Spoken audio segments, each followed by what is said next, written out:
জিনিস দেখাবো যে জিনিসটা আপনারা দেখলে তাজ্জব হয়ে থাকবেন। এই প্রবাসে এমন একটি জিনিস দেখাবো, জীবনে কেউ আপনাকে এই জিনিসটা দেখাইছে না। এই দেখুন কি দিয়ে খানা খাই আমরা, খবুজ খাই আমরা। কাতারের দুপুরের খানা হলো খবুজ।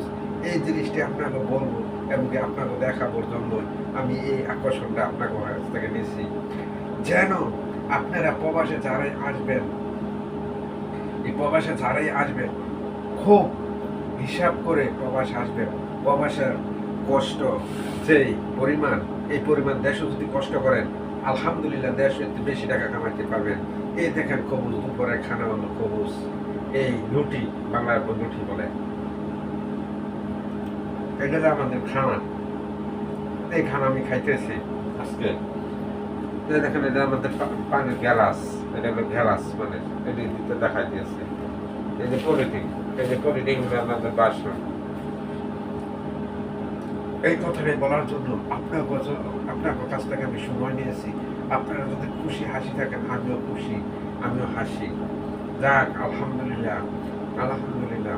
আমাদের জন্য দোয়া করবেন।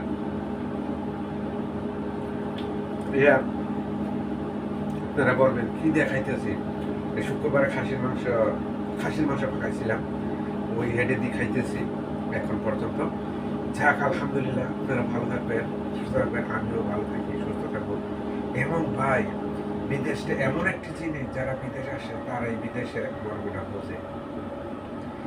চেষ্টা করবেন কোম্পানিতে আসার জন্য, যে কোনো কোম্পানিতে আসবেন, কিন্তু ফ্রি ভিসায় আসবেন না কেউ। ফ্রি ভিসা মুশকিল, ফ্রি ভিসা। আর এখন যারা কাতারে আসবেন তারা ভাই, কাতারের পরিস্থিতি, কাজের সমস্যা নাই, কাজ করতে পারবেন, কিন্তু